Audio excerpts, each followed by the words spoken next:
Hi guys, welcome back to my channel. So today I would like to address what's been going on in America, well, all over the world. It's not something that I thought that I would address on my channel, but because from beginning I've been quite interested in this story and it did affect me. I couldn't sleep for like a night. Like I've never experienced anything like that, and I've seen stuff being in the military. So that was quite a traumatic experience, and I got invested in this story. I'm referring to George Floyd, but it's not only about the story. It's deeper than that. I mean, I've seen so many people get murdered, and I've never been this invested. I'm not sure if it's because we saw it on live television and it was it was just there for us to see, and it was quite brutal as well, like to see someone begging for their life and with no regard for their well-being, and like the fact that even the person that was there that is supposed to protect them didn't care about who they are. They didn't care about their well-being. They didn't care about their rights. And it was just quite inhumane, in my opinion, to watch. And it was inhumane of the officer. And it was just traumatic. And it was. But, of course, what everyone's been saying, that it's racism. So the reason why I came on is because there's this lady by the name of Candace Owens, and I watched a video with Candace that, I really offended me. So I said, and it's been, it's just been bothering me. Like, I want to say something. And, when you start YouTube, I believe that you start YouTube, you have a focus, which is always be my focus. But when I look at it, this is about me as well. So this is my understanding about my life. And because I've had experience with racism, it's my life. I think it's quite crazy, but when you look at it, it's a problem for everyone. Even though there are a lot of black people who think it's not their problem because it's not on their doorstep. But yeah, I was quite offended by what she said. And I thought that I would just put the video up so you guys can see, and then I just comment on it, just give my 2 cents. But yeah, I was quite, I don't know, I can't believe it. And then I'll just give a brief review on it, I guess. Hello, Facebook family. I have decided to do this video. It has been weighing very heavily on my heart and on my mind as well. And it was something that I wanted to say early on, but there were so many emotions and so much pressure for me to go with the popular opinion about who George Floyd was. And sometimes it can be difficult when there are just so many external pressures to say what you believe. And this was an instance where I felt like my silence would have been better in the beginning, but the more that I think about it, I realize that we are being sold a lot of lies, and at the detriment to the black community, at the detriment to the white community, and at the detriment to America as a whole. So I want to come out and say that I do not support George Floyd and the media depiction of him as a martyr for Black America. I'm going to explain why, and I hope that some of you guys will understand where I'm coming from. I have spent a considerable amount of time reading a lot of Black authors that I think are some of the most brilliant Black Americans breathing. Walter Williams, Shelby Steele, Thomas Sowell, and I recently came across something that was an idea that was planted into my head by Shelby Steele, and it has been something that I cannot forget. It is something that will stick with me for the rest of my life.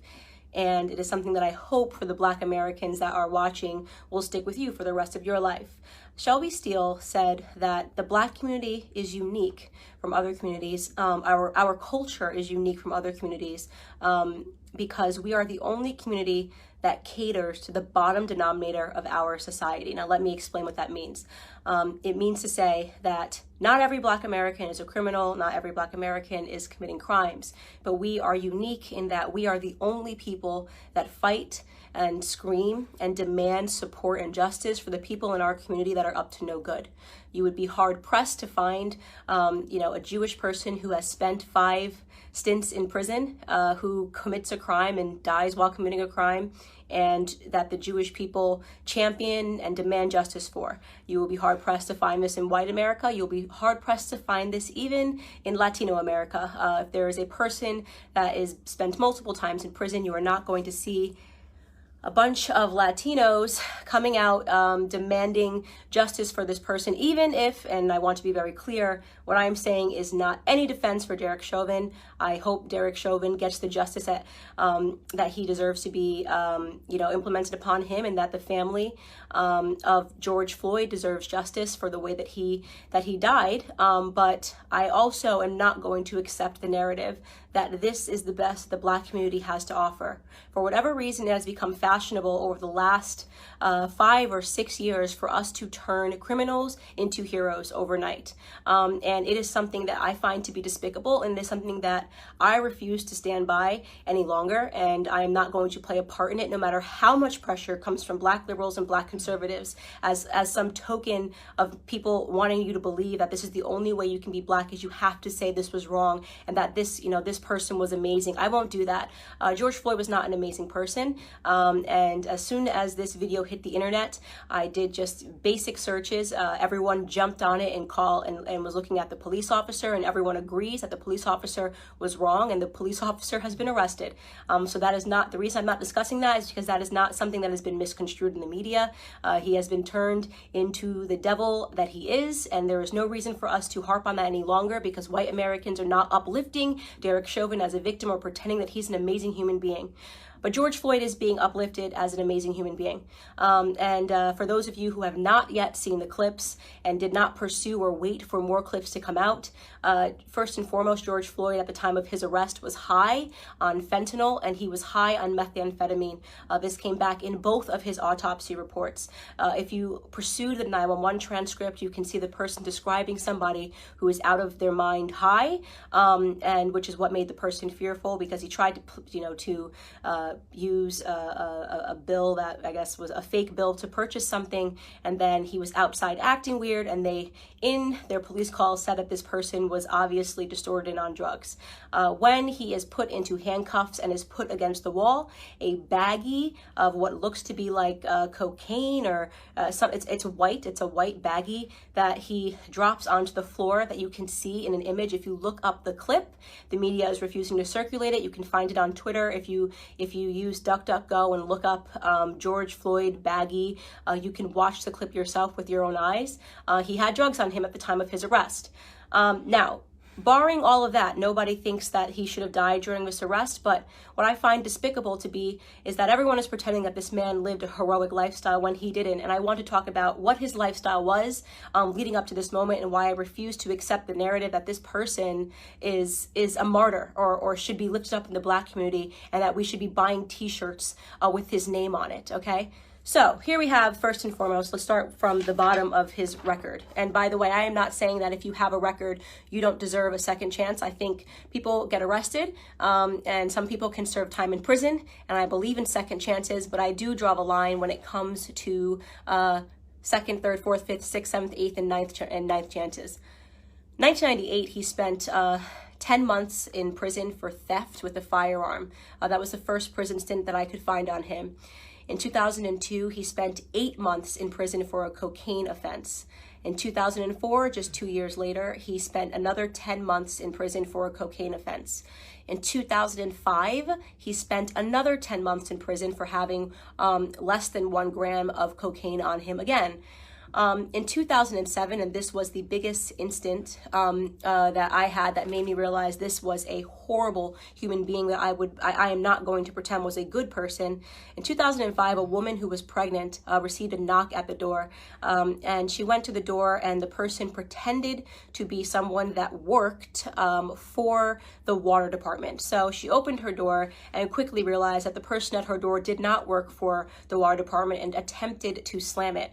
At the moment that she was attempting to slam it, a Ford pulled up and another 5 men jumped out of the car, and one of which was George Floyd, came up to the door, and they forced their way inside to her home, inside of her home. Mind you, this woman is pregnant. At that point, George Floyd took out a gun and pressed it to her stomach. She was screaming, begging for her life, and he put her inside of her living room and instructed one of his criminal friends that was with him to watch her and to make sure she didn't leave the living room. So he was playing guard while they ransacked her home looking for drugs and money. They did not find drugs. They ended up taking, I believe, her wallet and her cell phone. Fortunately for her, her neighbor observed what was going on and caught the license plate of the people as they pulled off and called 911. And when 911 was able to, they were able to track down the car of which George Floyd was the driver, and they arrested him. And 2 years later, he was sentenced to 5 years in prison for that instance. Now, you can say the media is portraying it like he was just getting his life together after, you know, being released in 2014 following that incident. He was just getting his life together and moved and was going to start afresh. I'd like to believe all of those things, and there's a gap, and he never got in trouble for 5 years until this incident when the police were called on him again. But you are defying common sense to believe that this person suddenly became an exemplary character but happened to be high on fentanyl and methamphetamine and trying to use a bill, a fake bill, to purchase something. And so in my opinion, George Floyd was a criminal. He was a criminal, and just because he was a criminal doesn't mean he deserved to die at the knee of a police officer, but it does mean that I am not going to play a part of the broken Black culture that always wants to martyr criminals, who wants to pretend they were these upstanding human beings that just wanted to help society, that just wanted to reach out and uplift society. And he has a rap sheet that is long, that is dangerous. He was an example of a violent criminal his entire life. Okay, up until the very last moment. Now, again, I want to be clear. This is not a defense for Derek Chauvin. No one that I have spoken to, no one in the news is defending Derek Chauvin. He is getting what he has coming to him. Okay, great. But why are we pretending that this criminal should be upheld as a citizen, as a martyr in Black America? A martyr for a fake narrative, by the way. Police brutality, racially motivated police brutality is a myth. Okay, so let's get into that. Not only are we using this death, right, and allowing it to cause these riots and protests, pretending this was some upstanding citizen in the Black community who was tackled down and killed for no reason, right? Not only are we allowing it to inspire riots in which Black people are dying, in which actual upstanding Black citizens are dying. Case in point, I'm sure you guys have all now seen David, the sheriff that just was shot and killed because he was trying to protect a pawn shop. Please look him up if you haven't seen it. I'm blanking on his last name. His first name is David, who was shot and killed for trying to protect a pawn shop from looters. An upstanding citizen, an actual head of a police. He was the head of a police his entire life, 77 years old, did everything right, right? So we now have to kill upstanding Black citizens because a non-upstanding Black citizen, a career Black criminal, died. Now, did he deserve to die in that manner? No. I can't say it enough. No, he didn't deserve to die in that manner. But I will be damned if the rest of us upstanding Black citizens have to suffer because of this incident that rarely ever happens in America. So here are some numbers for you people that are still believing that police brutality is a real, racially motivated police brutality is a real thing. First and foremost, okay, you have a 25% higher chance as a violent white criminal of dying at the hands of a police officer than you do as a Black criminal. Last year, a total of 9 unarmed black men were killed by police officers and 19 white men were killed by police officers. For those of you that aren't good at mathematics, right, you might be thinking, oh, but Candace, white people represent 60% of the population and black people represent just 13% of the population. It doesn't matter what percentage of the population you represent. It matters what percentage of the violent criminal community you represent. And unfortunately, black community commits a disproportionate amount of crimes compared to the white community. Let me tell you, 6% of the population, right, black men, 6% of the population account for 44% of all murders in this country, according to 2018 statistics. That is what you call a gap. And yet white people who represent 60% of the population, we represent 13, black men are 6%, only represent 50% of all the murders, right? That makes no sense. That makes no sense. A 6-point variation in a community where we are extreme minorities. We commit 50% of all violent offenses, evenly split, and we're only 13% of the population, okay? So we have a lot more encounters with police officers. And don't say the police officers are coming around because we're black. I'm talking about violent criminals. I'm talking about murder, 44% of murders, okay? You want to talk about real statistics? The police officers have way more to be fearful of in the black community than the other way around, okay? We commit, on average, a police officer is 18 and a half times more likely to be killed by a black person than the other way around.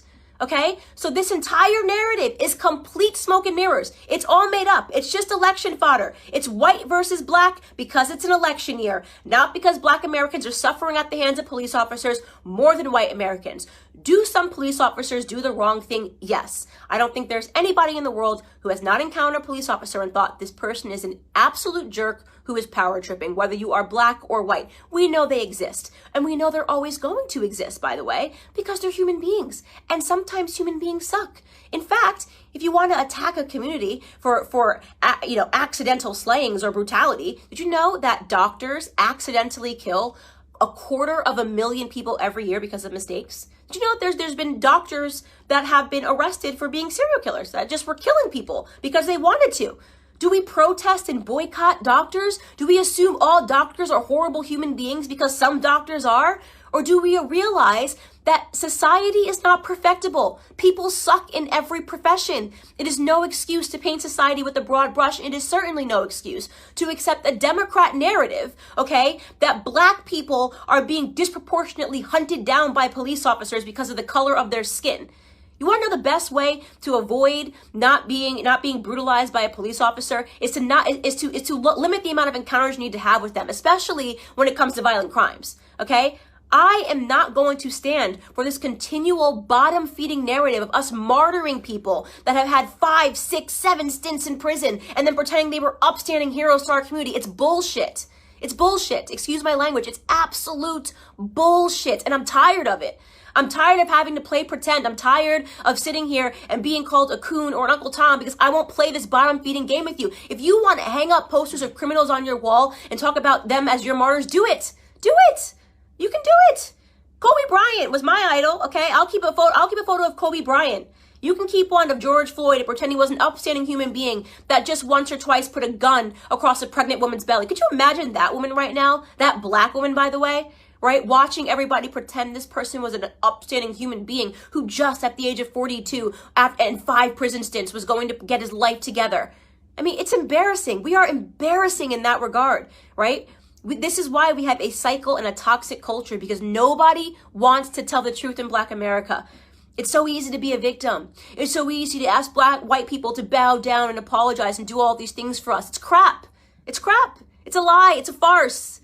Our biggest problem is us, okay? It's why we don't talk about it when black on black crime happens. It's why we don't talk about it when 40 black people are killed in one weekend during Memorial Weekend in Chicago. We don't want to talk about any of that stuff. We don't want to talk about Baltimore. We don't want to talk about New Jersey. We don't want to talk about any of these places where black people are being slaughtered by other blacks, because that would mean that we had to be personally accountable, right? That would mean personal responsibility. We don't do personal responsibility in our community. We don't do it. We blame white people. Right? We only point a camera to white people when they do something, even though we do it at a way higher rate to ourselves, right? We celebrate our drug dealers. We're the only community, right, that would ever create hashtags to free people from prison because they committed crimes, like free Meek Mill, free this rapper, free this rapper. How hard is it to not spend multiple times in prison? How difficult is that? Is that too hard for us? Is that way too high of a mountain for us to scale, to do the right thing, to be upstanding citizens? That is the call to action that I have for Black America with Blexit. Like, why do we keep fulfilling this narrative? What do you think the perception of us, by the way, is on the outside? You ever look at the comments? You ever go into like an anonymous blog and see what people say? Oh, just Black people being Black people. I see those racist comments. Oh, just Black people got to riot. Black people got to be Black people. You know how they are.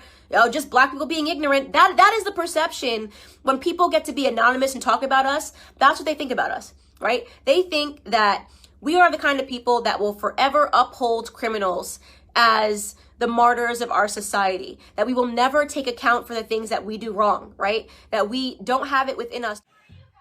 Yeah, I think I've heard enough of that. And I cut it at the end anyway, so it's not a lot that you haven't heard. First and foremost, I am no expert. I didn't go through slavery. I merely just heard about it, and I've had experience of what racism is.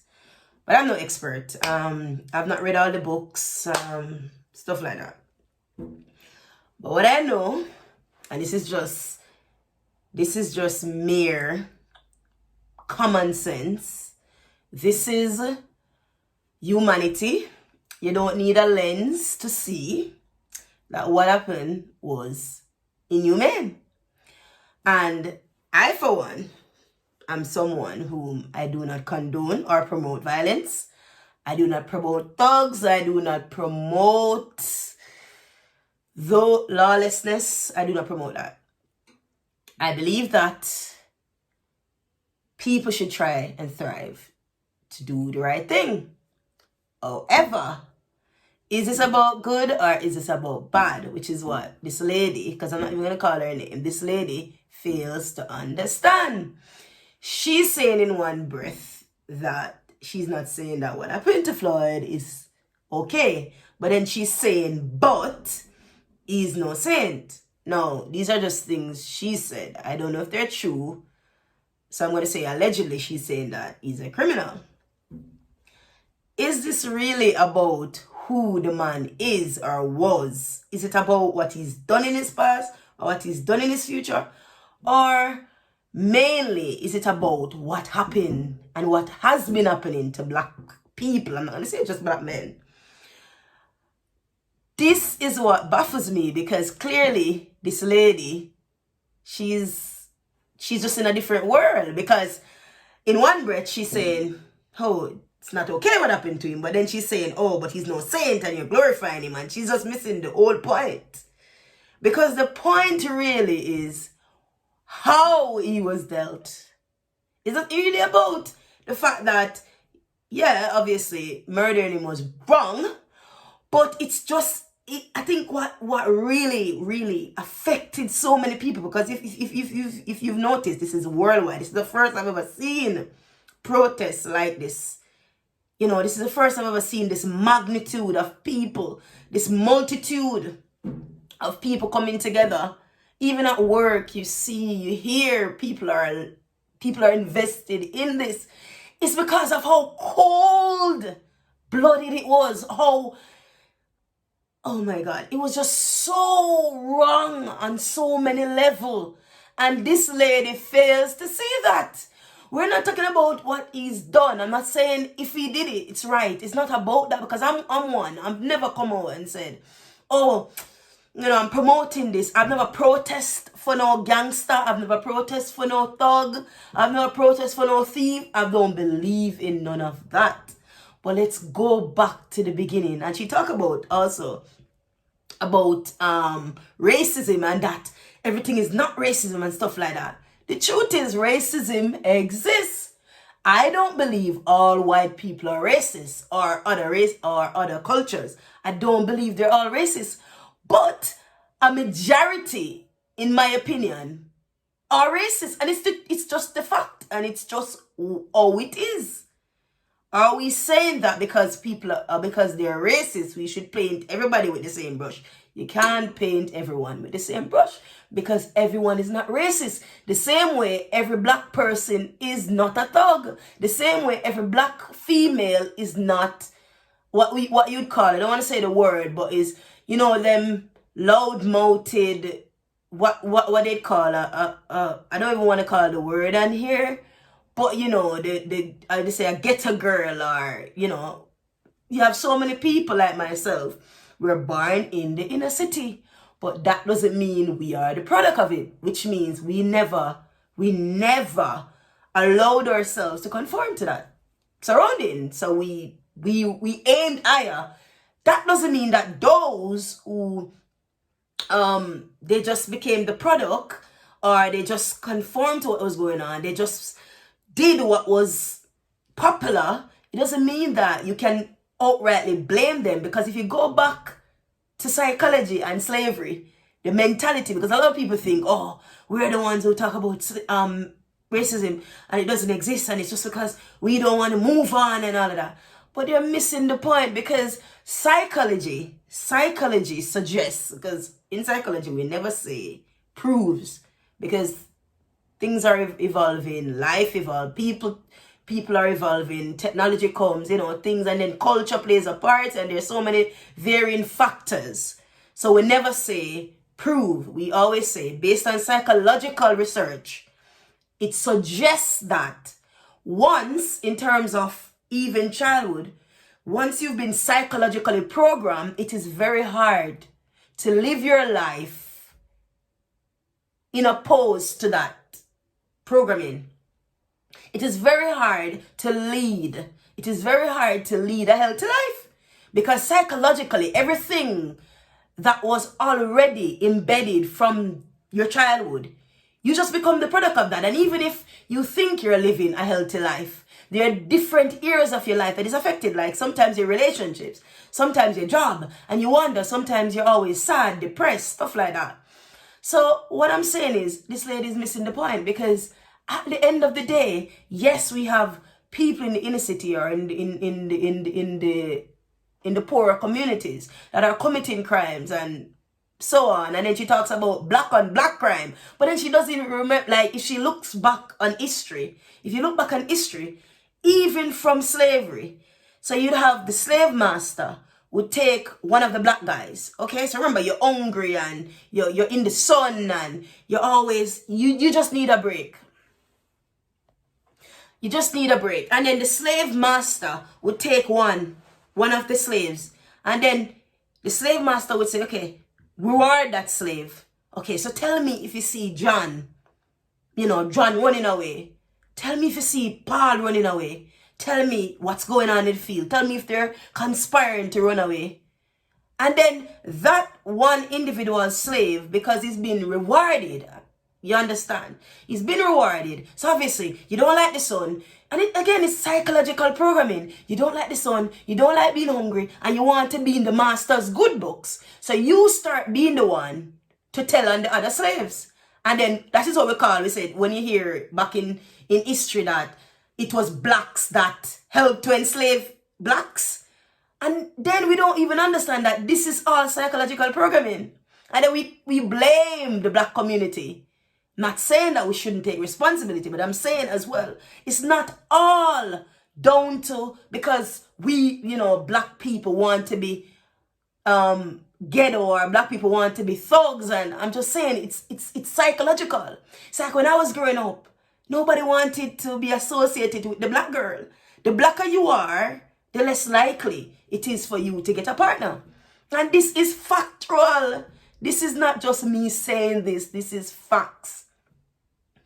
The browner girls get the guys. That's what used to happen when I was growing up. So everybody wanted to be that brown pretty girl. So you're going to tell me that we're born that way? It is all psychological programming, and it passed on to generation and generation and generation.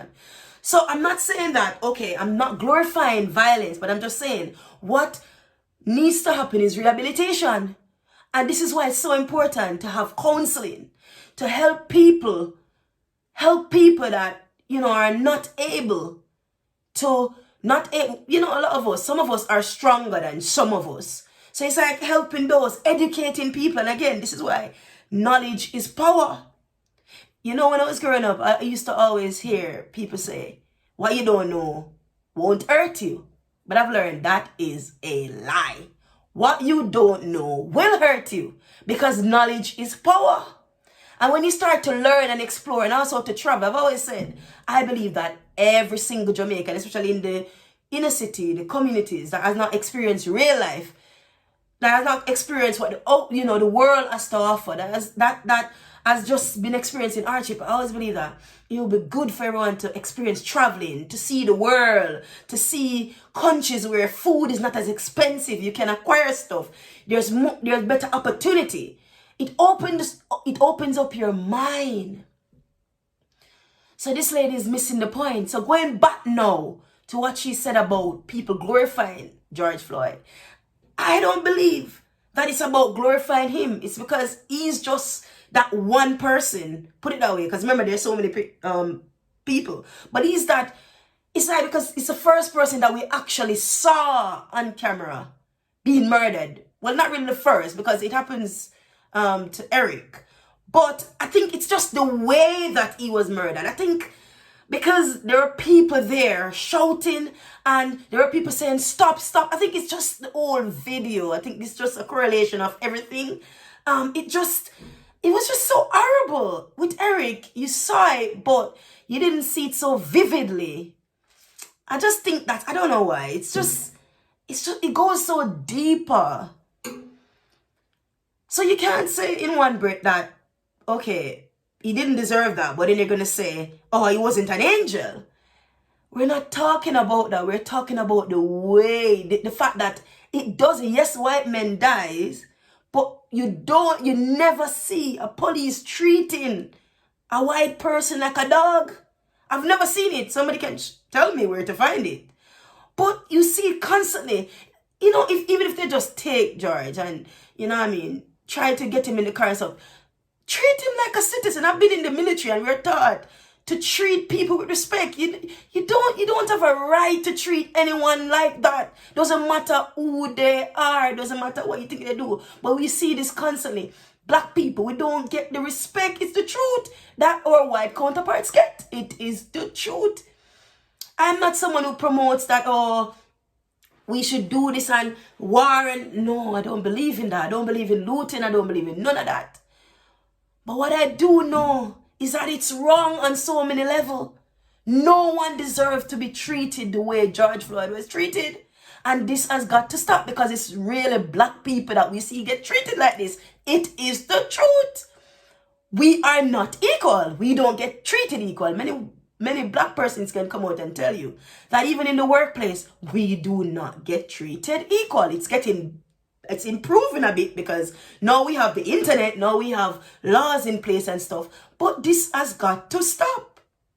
Because at the end of the day, most of these inner cities that you see, it's down to development. There's no development. It's just a promotion of violence. And it's like, we look and we see, it's like, this is what the system sets up. So that the rich will get richer and the poor will get poorer. The infrastructure is not there. The help is not there. The rehabilitation is not there. Sometimes you see two people go and say, okay, let's go on to this. And it's not continued. So at the end of the day, it is wrong. We shouldn't even be hearing about George Floyd's past. It doesn't matter. That is besides the point. What happened is wrong. And it's inhumane and it's disgusting. And someone like Candace coming out and saying this, she is a part of the problem. Because this is what black people do. And it goes right back to slavery. Because in the field, because we knew, because black people knew that some of them who, they wanted to be in the good books of the master, they went and told on their black counterpart. But again, it's psychological. So she's just doing the same thing.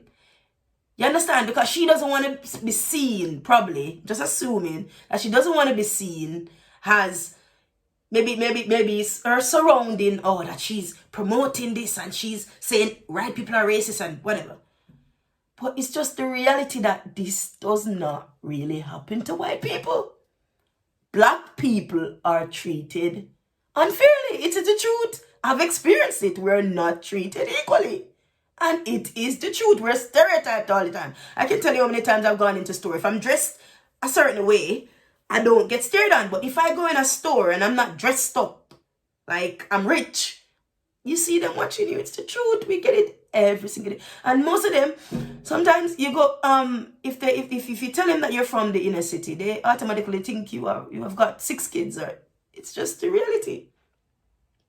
So this lady is a part of the problem, because we don't need this. We need to stick together. We all, the world, blacks, white, need to come together. We just want equal treatment. I don't think that's too much to ask for.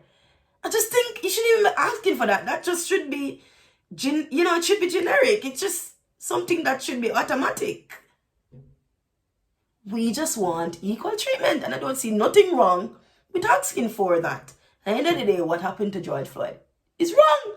What happens to, when that happens to black people, whatever injustice happens to black people, and I heard a lot of people, and I was talking to my friend, she's white, at work, and I really appreciated her for saying this as well, because she's saying, people are saying, whereas black people are saying, oh, Black Lives Matter, and she's saying, I understand what they mean.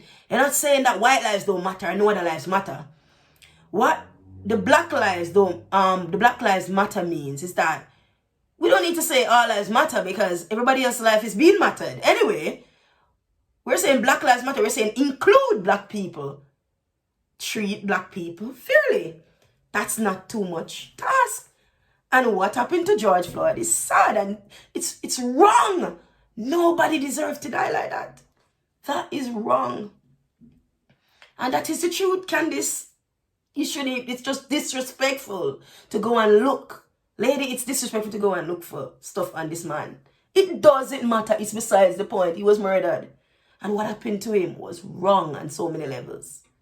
And that's just all I have to say. Because I was really passionate about this. I'm passionate about issues like this. So guys, that took a lot out of me, I must say. Because it's just sad. And when you've experienced it, it's home for you. But guys, thank you for watching. Share your comments. Like, subscribe. I don't know. It really touched me. But until next time, guys, thank you for watching. And there's a fun video coming up. But it's just sad what's happening in the world. It's sad that this is what's happening. But you guys have a good and blessed day. Until next time. Bye.